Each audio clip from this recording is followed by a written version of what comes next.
This is Delhi, this is politics. অনেক কথা বলা যায়, অনেক কাহিনী বানানো যায়, অনেক গল্প বলা যায়, গল্প পড়া যায়, সিনেমা নাটক বানানো যায়। কিন্তু রাজনীতিতে যদি টিকে থাকতে হয় তাহলে সমপর্যায়ের শক্তি লাগবে। ৫,০০০ বছর ইতিহাসে এখানে ফিরোজ শাহী বংশ ছিল, ফখরুদ্দিন মোবারক শাহ ছিল, ইলিয়াস শাহী বংশ ছিল। এখানে একডালা দুর্গ ছিল। আসসালামু আলাইকুম রহমতুল্লাহি ওবরকাতুহু। সম্মানিত দর্শক, বাংলাদেশের সঙ্গে ভারতের কূটনৈতিক সম্পর্ক এখন চরম অবনতির মধ্যে রয়েছে। চরম অবিশ্বাস। বাংলাদেশ দিল্লিকে বিশ্বাস করতে পারছে না, ভারতকে বিশ্বাস করতে পারছে না, আর ভারত বাংলাদেশকে বিশ্বাস করতে পারছে না। এবং এই অবিশ্বাসের জায়গা থেকে পরস্পরের মধ্যে সম্পর্কটা এতটা খারাপ হয়ে গেছে, স্বাধীনতার পরে এই ধরনের অবস্থা আমি অন্তত কখনো দেখিনি। নাম্বার 1। নাম্বার 2 হলো যে আমাদের এই দেশে ভারত সেই স্বাধীনতার পর থেকেই একটা প্রভাব বিস্তার করে আসছে। শুধুমাত্র ডক্টর মোহাম্মদ ইউনূসের জামানাতে এই সম্পর্কটি খারাপ হয়ে যায়। কিন্তু ডক্টর মোহাম্মদ ইউনূসের জামানাতে সম্পর্ক খারাপ হওয়ার পরেও কূটনৈতিক চ্যানেলটা সচল ছিল। এরপর সামরিক যে যোগাযোগ, মিলিটারি কমিউনিকেশনটা, সেটা সচল ছিল। এবং ভারত প্রাণান্তভাবে চাইতো যে বাংলাদেশে একটি গণতান্ত্রিক পরিবেশ আসুক, একটি নির্বাচিত সরকার আসুক এবং সেই সরকারের সঙ্গে তারা সম্পর্ক স্থাপন করবে, এবং তারা তখন ওই মুহূর্তে ডক্টর মোহাম্মদ ইউনূসের সঙ্গে কোনো অবস্থাতেই সম্পর্ক স্বাভাবিক করেনি।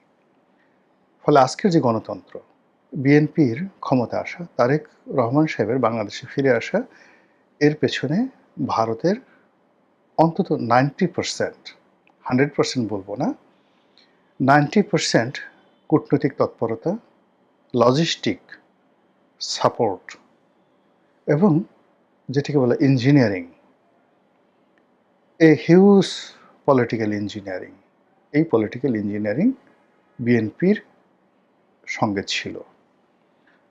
আর সেটা যদি না হতো তাহলে ডক্টর মোহাম্মদ ইউনূস এবং তার সঙ্গে যেভাবে আমেরিকা ছিল, যেভাবে ইউরোপ ছিল, তাতে আগামী 10 বছরেও এদেশে নির্বাচন হতো না। যেভাবে আমেরিকা এবং ওয়েস্টার্ন কান্ট্রিগুলো, তুরস্ক এবং পাকিস্তান, ডক্টর মোহাম্মদ ইউনূসের উপরে তাদের আশীর্বাদ বজায় রেখেছিল, সেক্ষেত্রে নির্বাচন হলে শতভাগ এনসিপি এবং জামাতের নেতৃত্বে আসতো, যেটা নাসিরুদ্দিন পাটোয়ারি কক্সবাজারকে বলে আসছিলেন, এবং বিএনপি হতো থার্ড লার্জেস্ট পার্টি, 40 থেকে 50টি সিট পেত। That was the plan. সেই প্রথমত নির্বাচন হতো না, ডক্টর মোহাম্মদ ইউনূস আজীবনকালের জন্য ক্ষমতায় থাকতো, 5 বছর 5 বছর করে। আর দ্বিতীয়ত নির্বাচন যদি হতো, সেই নির্বাচনে জামাত এনসিপি আসতো, আইদার এনসিপি অথবা জামাত। এই যে একটা মাস্টার প্ল্যান, সেই মাস্টার প্ল্যানটাকে বুমেরাং করে দিয়ে ভেরি জাস্ট হাদি হত্যাকাণ্ডের পরে পুরো জিনিসটিকে উল্টে দিয়ে, সেটা ভারত হাদি হত্যাকাণ্ড ঘটিয়েছে না ঘটায়নি সেটা তদন্তের বিষয়, কিন্তু হাদি হত্যাকাণ্ড বাংলাদেশের রাজনীতিতে একটা টার্নিং পয়েন্ট। এই হত্যাকাণ্ডের মাধ্যমে একটি পক্ষ চেষ্টা করেছিল পুরো রাষ্ট্র ব্যবস্থা কুক্ষিগত করার জন্য, গণভবন তো আগেই শেষ, বঙ্গভবনের দখল নেওয়ার জন্য, তারপর একটি বিপ্লবী সরকার গঠন করার জন্য, ডেইলি স্টার, প্রথম আলো ভেঙে চুরে চুরমার করে দিয়ে টোটাল গণতন্ত্রের বা চতুর্থ স্তম্ভ বলতে যেটিকে বোঝায় সংবাদপত্র, এটিকে একেবারে বাকশালী কায়দায় নিয়ন্ত্রণ করে ডক্টর মোহাম্মদ ইউনূসের একটা একক কর্তৃত্ব প্রতিষ্ঠা করার যে চেষ্টাটি, সেই চেষ্টাটি নষ্ট হয়ে যায় হাদি হত্যাকাণ্ডের পরবর্তী ঘটনা দ্বারা। এখন হাদির যখন হত্যাকাণ্ড হলো, সেই হত্যাকাণ্ডের পরে দুই পক্ষই চেষ্টা করেছে এটার বেনিফিট নেওয়ার জন্য, কিন্তু এখানে ইন্ডিয়া জয়লাভ করেছে। ইন্ডিয়া জয়লাভ করেছে এবং তারা তখন এই ডক্টর মোহাম্মদ ইউনূস, জামাত, এনসিপি এদের ব্যাপারে শতভাগ রিভার্সে চলে আসছে যে এখন এই মুহূর্তে মূলত বিএনপির সরকার দরকার। আর বিএনপি সরকার যেন ভোটের মাঠে শক্তিশালী হতে পারে, এজন্য তাদের হাতে যে রিজার্ভ ফোর্স রয়েছে, আওয়ামী লীগ, সেই আওয়ামী লীগের শেখ হাসিনা থেকে শুরু করে তাদের প্রবাসী যত নেতা, তাদের মাধ্যমে সারা বাংলাদেশের আওয়ামী লীগের লোকদের কাছে মেসেজ দেওয়া হয়েছে কোনো অবস্থাতে যেন জামাত না আসতে পারে, বিএনপিকে ক্ষমতায় আনতে হবে। এই কাজটি ভারত করেছে এবং সেই ভারত এই কাজটি করার বিনিময়ে তারা চেয়েছে তারেক রহমান সাহেবের সঙ্গে একটা ভালো সম্পর্ক হোক, আর তাদের মিত্র আওয়ামী লীগ বাংলাদেশে রাজনীতি করার সুযোগ পাক, আর শেখ হাসিনার একটি সম্মানজনক পরিণতি হোক। মানে শেখ হাসিনাকে মাফ করতে হবে, তাকে আবার প্রধানমন্ত্রী বানাতে হবে, তাকে আবার রাজনীতি করতে দিতে হবে, এটা ভারতও চায় না। ভারত চাচ্ছে যে একটা সম্মানজনক, এ রিজনেবল, রেসপেক্টেবল পলিটিক্যাল সলিউশন। যেই পলিটিক্যাল সলিউশনটা 111 সরকারের সঙ্গে, আওয়ামী লীগের সঙ্গে, বিএনপির সঙ্গে ভারত করে দিয়েছিল 2008 সনে। 2008 সনে যে বেগম জিয়া নির্বাচনে এসেছিলেন, ওনার তো ইচ্ছা ছিল না, তারপর তিনি বাধ্য এসেছিলেন। এর কারণ হলো পেছনে ভারতের একটা নেগোসিয়েশন ছিল। বেগম জিয়া জানতেন যে তাদেরকে ঠকানো হবে এবং খুব অল্প সিট দেওয়া হবে, তারপর তারা এসেছেন। এই কাজটি ভারত করেছে যে বাংলাদেশে একটা গণতান্ত্রিক পরিবেশ থাকুক। ঠিক সেই গণতান্ত্রিক পরিবেশটা যখন ইউনূস জমানাতে এসে এটা একটা তালিবানি রাষ্ট্র হতে যাচ্ছিল, এটি একটি জঙ্গি রাষ্ট্র হতে যাচ্ছিল, এটি একটি ইসলামিক এমিরেটস হতে যাচ্ছিল, এটি একটি ইখওয়ানে মুসলিম হতে যাচ্ছিল, ইত্যাদি নানা রকম একটা আইএস হতে যাচ্ছিল, ঠিক সেই জায়গা থেকে গণতন্ত্রের পথে ফিরে আনানোর জন্য তারা সবচেয়ে একমাত্র নির্ভরযোগ্য কালেকটিভ ওয়েতে বিএনপি যেন ক্ষমতায় আসে, সব লজিস্টিক জিনিসগুলো করেছে দিল্লি। এখন সেটা তারা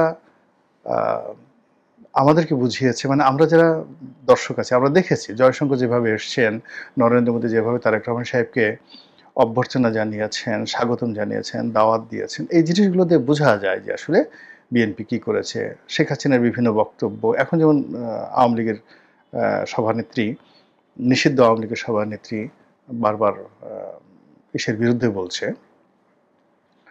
বিএনপির বিরুদ্ধে বা তারেক রহমান সাহেবের বিরুদ্ধে বলে, কিন্তু তিনি সেই উনি বাংলাদেশে আসার আগের থেকে, অর্থাৎ 2025 সনের নভেম্বর মাস থেকে একেবারে 2026 সনের এপ্রিল পর্যন্ত কিন্তু বিএনপির বিরুদ্ধে কখনো বাজে কথা বলেননি এবং তিনি চেয়েছেন যে বিএনপি রাষ্ট্র ক্ষমতা আসুক, একটা পলিটিক্যাল সলিউশন আসুক, একটা রিকনসিলিয়েশন আসুক। কিন্তু কি হলো, নানা কারণে, সেটা আমেরিকার কারণ হতে পারে, বিএনপির ভুলের কারণ হতে পারে, পাকিস্তানের আইএসআইয়ের চক্রান্ত হতে পারে, তুরস্কের কারণে হতে পারে, যে কোনো কারণে হোক না কেন ভারতের সঙ্গে বিএনপির সম্পর্কটা আগের মতো নেই। এবং সেই সম্পর্কটা আগের মতো তো নেই। এখানে যেটা হয়েছে, বাংলাদেশ নামক রাষ্ট্রের সাথে ভারত নামক রাষ্ট্রের যে ঐতিহাসিক টানাপোড়েন, সেই ঐতিহাসিক টানাপোড়েনের মধ্যে যেটাকে বলা হয় কোল্ড ওয়ার, সেই কোল্ড ওয়ারের সর্বোচ্চ জায়গাতে এখন বাংলাদেশ আছে। তারেক রহমান সাহেব ভারত যান নাই, না গিয়ে চীনে গেছেন। এই সিদ্ধান্তটা আসলে ভালো ছিল না। অথবা চীনে যাওয়ার আগে তিনি তৃতীয় একটি রাষ্ট্র মালয়েশিয়াতে গেছেন, জাস্ট এ ফর্মালিটিস, এটাও দরকার ছিল না। মূল ব্যাপার হলো যে আমি যার সঙ্গে ঘর করব, যাকে আমার প্রয়োজন, যার সঙ্গে আমার সব কিছু, তার ভিতর আমার এত পর্দা থাকবে কেন? আমি এত রাগ ঢাক করবো কেন? বিএনপি কিভাবে ক্ষমতায় এলো, কিভাবে ইলেকশন হলো, কিভাবে তারেক রহমান সাহেব বাংলাদেশে আসলো, এটা পানি ওপেন সিক্রেট, সবাই জানে। মানে প্রকাশ্য মানে গোপন কথা, এটা সবাই জানে। এখন সেই বিষয়গুলো নিয়ে তার, অর্থাৎ বিএনপি সরকারের যে কৃতজ্ঞতা প্রকাশ করা উচিত ছিল বা যে কমিউনিকেশন করা উচিত ছিল, সেই জায়গাতে তারা যেভাবে অনেককে ভয় পাওয়া শুরু করলো, অনেকে পাত্তা দেওয়া শুরু করলো, লোকে কি বলবে, পাশে লোকে কি বলবে, এই সমস্ত কথাবার্তা বলা শুরু করলো। এর ফলে কি হলো, ভারতের সাথে ধীরে ধীরে সম্পর্কটা নষ্ট হয়ে গেল। এই সম্পর্কটি এখন যে পর্যায়ে আসছে, এটি রীতিমতো একে অপরের জন্য ইজ্জত কা সওয়াল হয়ে গেছে। আমরা যেটা জানতে পারলাম যে জনাব তারেক রহমান সাহেব ভারতে যাবেন, নরেন্দ্র মোদী তাকে অভ্যর্থনা জানাবেন 22 তারিখ থেকে 24 তারিখের মধ্যে তিনি সেখানে থাকবেন, সেভাবে হোটেল বুকিং করা হলো।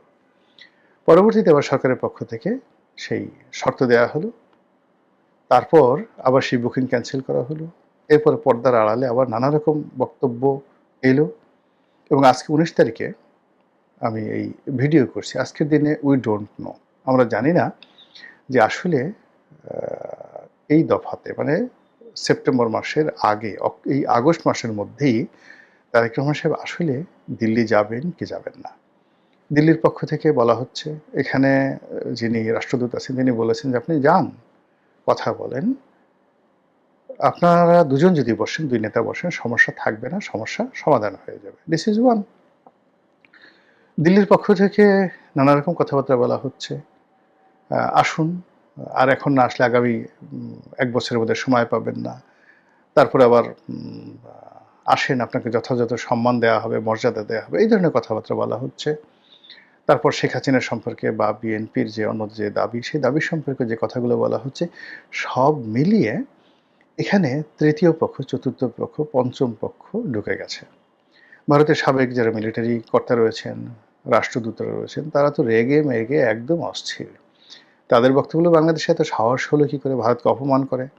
ভারত যেখানে স্বপ্রণোদিত হয়ে দাওয়াত দিয়েছে, সেই দাওয়াত গ্রহণ না করে উল্টো সেই দাওয়াত রিফিউজ করা, এটা একটা ভয়ঙ্কর ব্যাপার।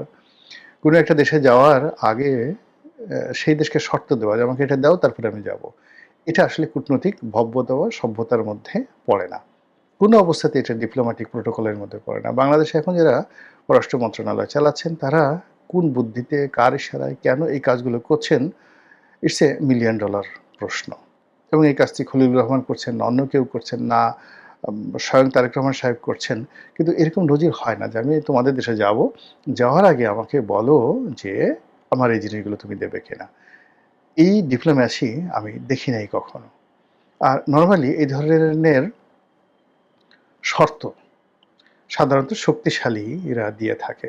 এখন বাংলাদেশ এবং ভারতের মধ্যে যে দ্বিপাক্ষিক সম্পর্ক, আপনি বলেন তো সেই সম্পর্কের ক্ষেত্রে কোন জায়গাতে আমরা আছি যে আমরা ভারতের সঙ্গে বার্গেনিং করতে পারবো, সীমান্ত নিয়ে পারবো, তারপর বন্দর নিয়ে পারবো, আমাদের আমদানি এবং রপ্তানি নিয়ে পারবো, ফাইন্যান্স নিয়ে পারবো, মিলিটারি পাওয়ার নিয়ে পারবো।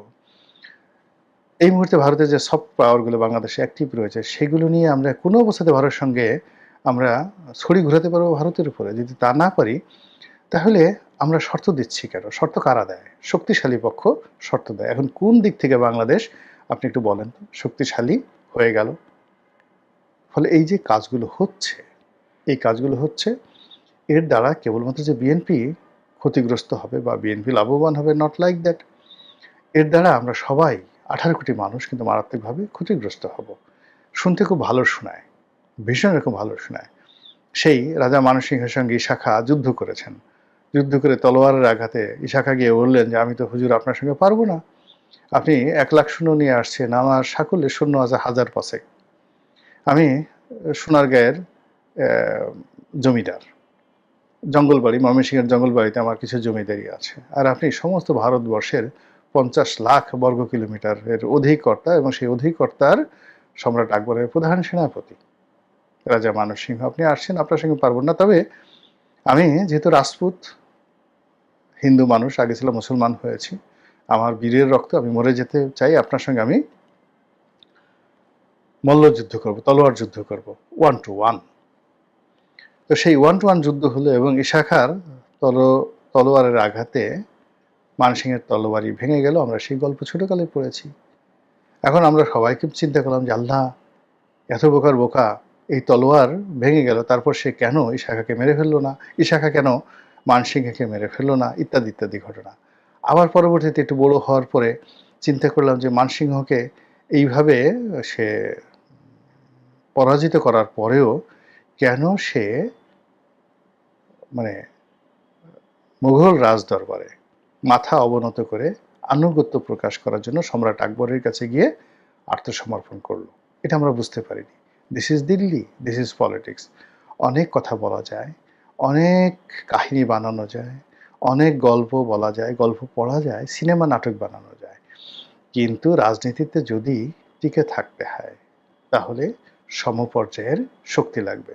5,000 বছর ইতিহাসে এখানে ফিরোজ শাহী বংশ ছিল, ফখরুদ্দিন মুবারক শাহ ছিল, ইলিয়াস শাহী বংশ ছিল, এখানে একডালা দুর্গ ছিল, বিখ্যাত একডালা দুর্গ ছিল। তো এই বাংলায় বসে গিয়াসউদ্দিন বলবনের সাথে যুদ্ধ করা হয়েছে।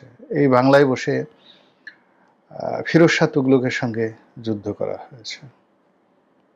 কিন্তু পরিণতি কি হয়েছে? নির্বংশ হয়ে যেতে হয়েছে।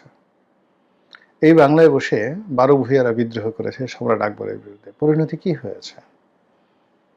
এই বিষয়গুলো বুঝতে হবে, জানতে হবে। সুলতানি আমলে কি হয়েছে, মুঘল আমলে কি হয়েছে, এমনকি সেই যে প্রাচীন যুগে মহাভারতের যুগে তখনও বাংলা বিদ্রোহ করেছিল। তখন কি হয়েছে? এই যুগে এসে তার ব্যতিক্রম কেন হবে, কিভাবে হবে? সেটা ইতিহাসের আলোকে যদি না বুঝে অযথা আনন্দ করেন, অযথা ফুর্তি করেন, তাহলে সমস্ত দেশকে বিপদের মধ্যে ফেলে দেবেন। মহান আল্লাহ আমাদের সবাইকে হেদায়েত দান করুন এবং হেফাজত করুন। আসসালামু আলাইকুম ওয়া রাহমাতুল্লাহি ওয়া বারাকাতুহু।